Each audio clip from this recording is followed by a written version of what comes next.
علامات ہیں جو قیامت سے کچھ عرصہ قبل ظہور میں آئیں گی. جب بھی یہ علامتیں شروع ہوں گی تو ان کا ایک سلسلہ شروع ہو جائے گا. یہ علامتیں قلیل عرصے میں ایک کے بعد ایک پیش ہو کر رہیں گی. رسول کریم صلی اللہ علیہ وسلم نے فرمایا، قیامت کی سب سے پہلی نشانی کا ظہور یہ ہوگا کہ مغرب کی طرف سے آفتاب طلوع ہوگا اور چاشت کے وقت دابۃ الارض کا خروج ہوگا. ان میں سے جو بھی پہلے ہوگا دوسرا فوراً ہی اس کے بعد ہوگا، یعنی ساتھ ساتھ ہیں دونوں. یہ یاد رکھنا چاہیے کہ قیامت کی بڑی علامات کے ظہور کے بعد توبہ کا دروازہ ہمیشہ کے لیے بند ہو جائے گا. ارشاد باری تعالیٰ ہے، هل ينظرون الا ان تأتيهم الملائكة او يأتي ربك او يأتي بعض آيات ربك يوم يأتي بعض آيات ربك لا ينفع نفسا ایمانها لم تكن آمنت من قبل او کسبت فی ایمانها خیرا. سورۃ الانعام 158. یہ لوگ اس بات کے منتظر ہیں کہ فرشتے ان کے پاس آئیں یا خود تمہارا پروردگار آ جائے یا تمہارے پروردگار کی بعض نشانیاں نمودار ہوں. جس دن تمہارے پروردگار کی بعض نشانیاں نمودار ہوں گی اس دن کسی انسان کو جو پہلے سے ایمان نہ لایا ہوگا ایمان لانا کچھ فائدہ نہ دے گا، یا اپنے ایمان کی حالت میں نیک عمل نہ کیا ہو، یعنی جس نے اپنے ایمان کی حالت میں نیک عمل نہ کیا ہو. بخاری میں ہے، جب تک آفتاب مغرب سے طلوع نہ ہوگا قیامت نہ آئے گی.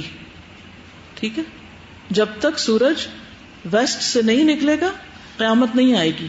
جب آفتاب مغرب سے طلوع ہوگا اور سب لوگ اس کو دیکھ لیں گے تب کسی انسان کو جو پہلے ایمان نہ لایا ہوگا ایمان لانا کچھ فائدہ نہ دے گا، نہ کسی کی نیکی کام دے گی جس نے اپنے ایمان کی حالت میں کوئی نیکی نہ کی ہوگی. دیکھیے اس دن بھی ہم نے پڑھا تھا نا، ایک یہ علامت، پھر دجال کا نکلنا، پھر دابۃ الارض کا نکلنا. ٹائم پیریڈ کوئی بھی نہیں بتایا گیا نا کہ کب یہ ہونے لگ جائے، اور پہلی بڑی علامت یہی نکلے گی. تو اس لیے انتظار نہیں کرنا چاہیے. کل میں اتنی حیران ہوئی کہ دن میں اتنی سخت گرمی تھی اور شام میں ایک دم اتنے بادل اور ہوائیں اور یک سب کچھ چینج ہو گیا. تو میں سوچتی کہ کل صبح تو امیجن بھی نہیں کیا تھا کہ شام میں یہ ہوگا. کبھی صبح اٹھتے ہیں تو کچھ سے کچھ ہوا ہوتا ہے. تو انتظار نہیں کرنا چاہیے. لیسن وہی ہے جو کل ہم نے نکالا تھا کہ نیکی کے مواقع کو بھرپور استعمال کریں، کسی دھوکے میں نہ رہیں. سیدنا ابو ذر بیان کرتے ہیں کہ رسول اللہ صلی اللہ علیہ وسلم نے مجھ سے پوچھا، کیا تجھے معلوم ہے کہ جب سورج ڈوب جاتا ہے تو کہاں جاتا ہے؟ میں نے جواب دیا، اللہ اور اس کا رسول ہی زیادہ بہتر جانتے ہیں. آپ نے فرمایا، سورج عرش کے نیچے جا کر سجدہ کرتا ہے اور طلوع ہونے کی اجازت طلب کرتا ہے تو اسے اجازت مل جاتی، اور ان قریب وہ سجدہ کرے گا تو اس کا سجدہ قبول نہیں ہوگا. وہ اجازت طلب کرے گا تو اس کو اجازت نہ ملے گی، بلکہ اس کو کہا جائے گا کہ جدھر سے آیا ادھر ہی واپس لوٹ جا، آگے نہیں جا سکتا، الٹا چل پڑے گا. چنانچہ سورج مغرب کی جانب سے طلوع ہوگا. پس یہ اللہ تعالیٰ کے اس ارشاد کی تشریح ہے، والشمس تجری لمستقر لها ذلك تقدیر العزیز العلیم. سورج اپنے ٹھکانے کی طرف چلا جا رہا ہے. آپ نے فرمایا اس کا ٹھکانہ عرش کے نیچے ہے، وہاں جا کے بالآخر ٹک جائے گا.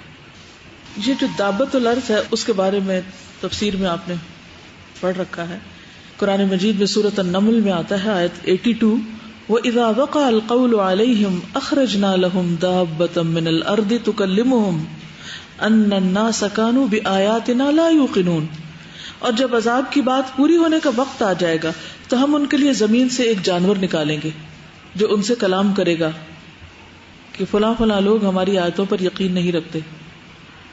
ایک جانور نکل آئے گا اور وہ کہے گا فلاں فلاں جو ہے نا وہ آیات پر یقین نہیں رکھتا. کبھی آپ نے دیکھا ہوگا کہ چھوٹا بچہ ماں باپ کو جھٹلا رہا ہو، وہ سین دیکھا ہے کبھی؟ تو اسے کتنی امبیرسمنٹ ہوتی. تو اگر کوئی جانور اٹھ کے کہے کہ فلاں جو ہے وہ ایمان والا نہیں ہے، کیا کیفیت ہوگی؟ ابو امامہ رضی اللہ عنہ سے مروی ہے کہ نبی صلی اللہ علیہ وسلم نے فرمایا، دابۃ الارض کا خروج ہوگا تو وہ لوگوں کے منہ پر نشان لگا دے گا اور وہ اس نشان کے ساتھ ہی زندہ رہیں گے، حتیٰ کہ اگر ایک آدمی کوئی اونٹ خریدے گا اور کوئی شخص اس سے پوچھے گا کہ یہ اونٹ تم نے کس سے خریدا ہے تو وہ جواب دے گا، یہ میں نے اس شخص سے خریدا ہے جس کے منہ پر نشانی لگی ہوئی ہے.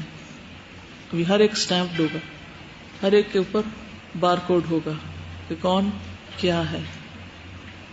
اور مسند احمد کی روایت ہے. استغفر اللہ. میں سوچتی کہ یہ تو پھر دنیا نا، اور آخرت، حشر کا میدان، اس دن جب لوگوں کے بالکل ہی چھانٹی ہو جائے گی. وَامْتَازُوا الْيَوْمَ أَيُّهَا الْمُجْرِمُونَ. ویسے تو چھوٹی چھوٹی جو آزمائشیں ہوتی ہیں نا، یہ بھی بڑا نکھار دیتی ہیں، لیکن ہم پھر بھی خود بھی دھوکے میں رہتے ہیں اور دوسروں کو بھی ایکسکیوزز دیتے رہتے ہیں کہ ہاں اس نے اگر جھوٹ بول دیا یا وعدہ خلافی کر دی یا خیانت کر دی تو یہ وجہ ہوگی. وہ بینیفٹ آف ڈاؤٹ دیتے رہتے ہیں، کبھی اپنے آپ کو تعویلیں دیتے رہتے ہیں تو یہ ساری منافقت کی علامتیں نا. مگر ہمیں نہ اپنے پہ یقین آتا نہ کسی اور پہ. ملا جلا سا معاملہ ہے.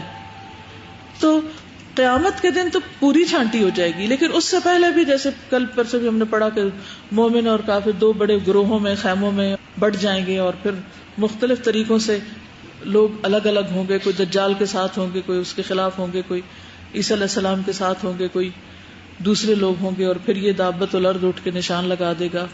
اور اس کے بعد پھر یوں لگتا ہے نا جیسے آہستہ آہستہ پریپریشن ہو رہی ہے اس بڑے دن کی جب ہر چیز نمایاں ہو جائے گی اور واقعی لوگ اپنی اصل پہ آ جائیں گے.